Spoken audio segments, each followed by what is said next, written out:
Rachel's Journal, The Story of a Pioneer Girl, by Marissa Moss. Selection illustrated by Megan Halsey. It has been 2 months since Rachel's family left Illinois in a wagon train bound for good farmland in California. During the long ride, Rachel spends time with her brothers Ben and Will, as well as Frank and Prudence, children from other families in the wagon train. She writes about their adventures in her journal. May 10th, 1850.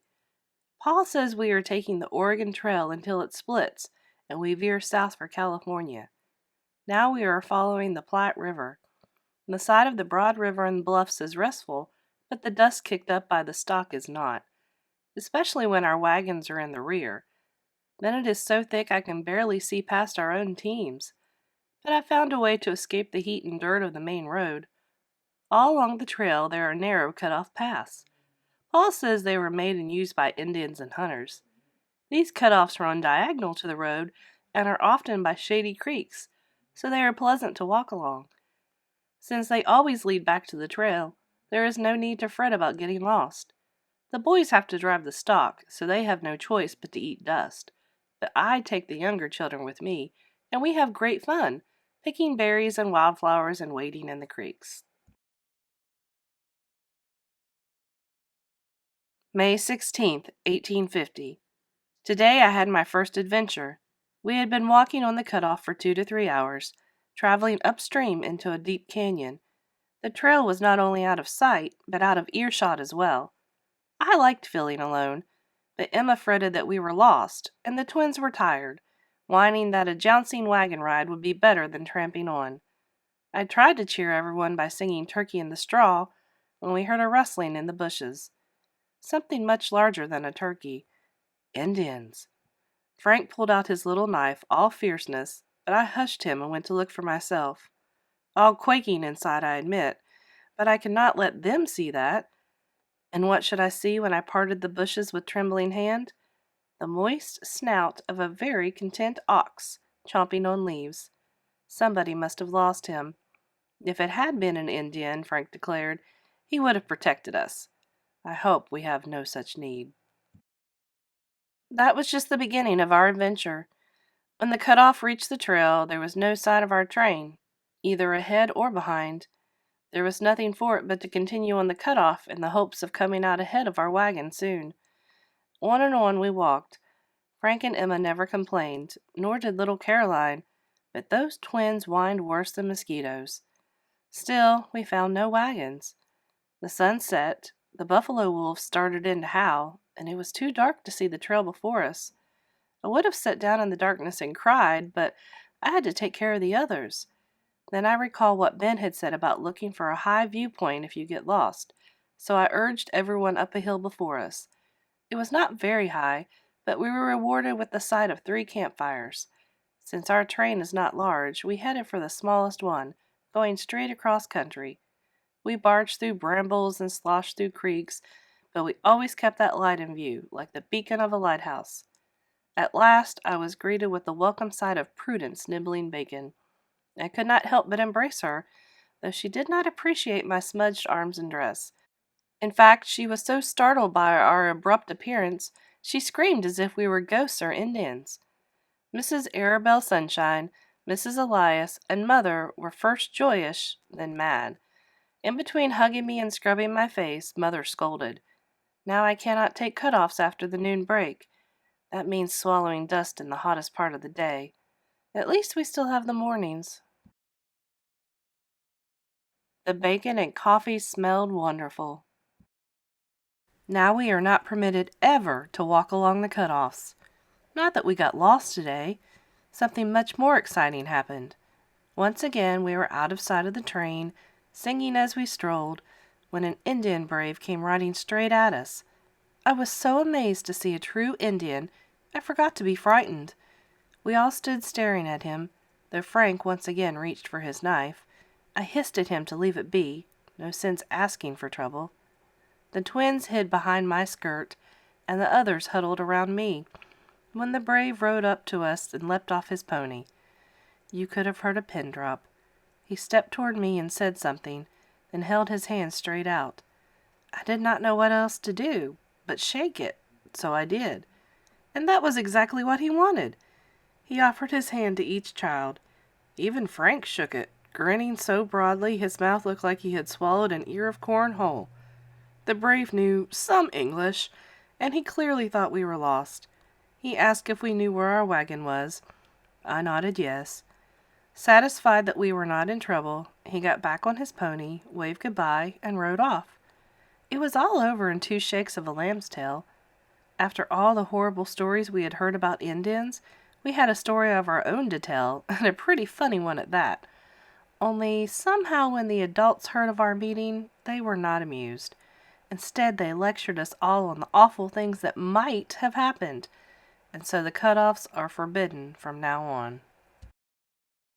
My shoes are so caked with mud they are more mud pie than footwear. It's hard keeping this journal dry. I do my best. May 30th, 1850. It has rained for days, which has the benefit of keeping down the dust, but the disadvantage of turning the trail into an enormous puddle. Despite our cover claiming to be watertight, everything is soaked through. The plate is swollen and wild. I am relieved we do not have to ford it. Paul says we will reach the government ferry tomorrow.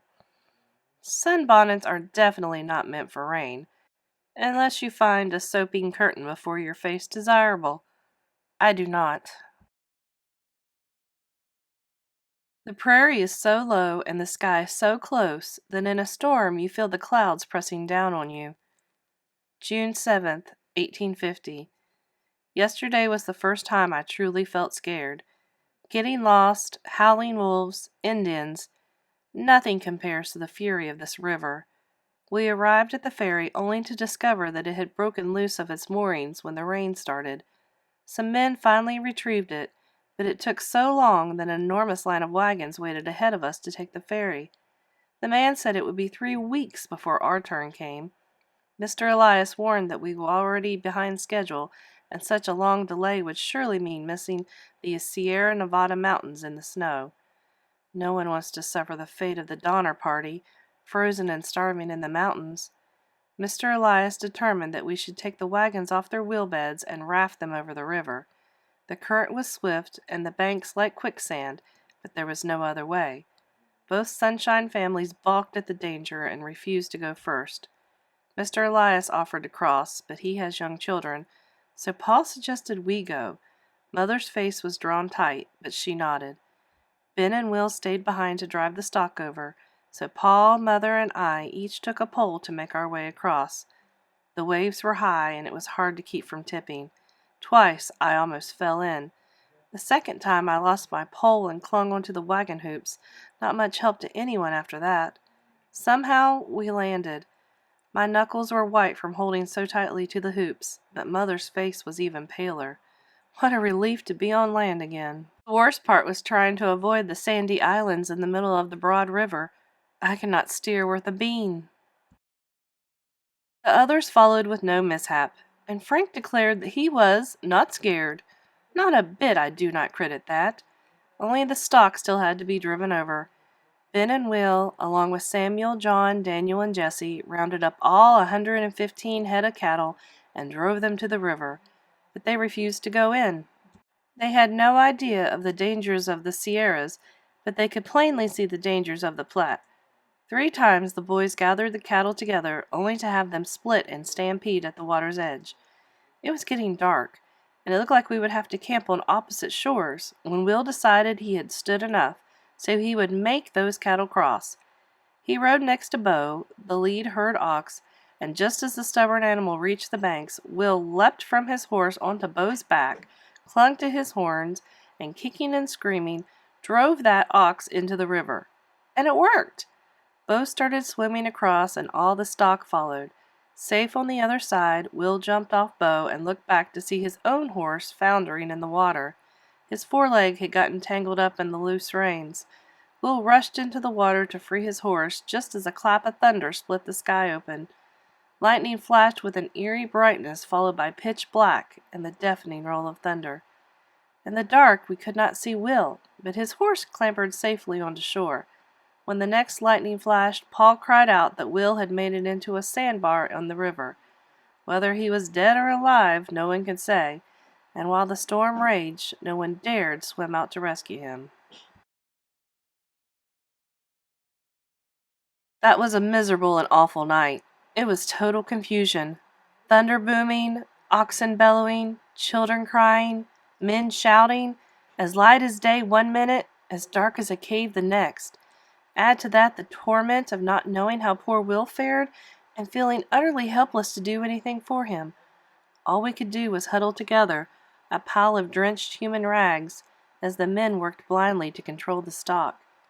At dawn the storm quieted, and Paul rushed into the churning river and brought back Will's limp body. He was so pale and still I thought sure he was dead. Paul started rubbing him down. When at last he opened his eyes, the whole company cheered.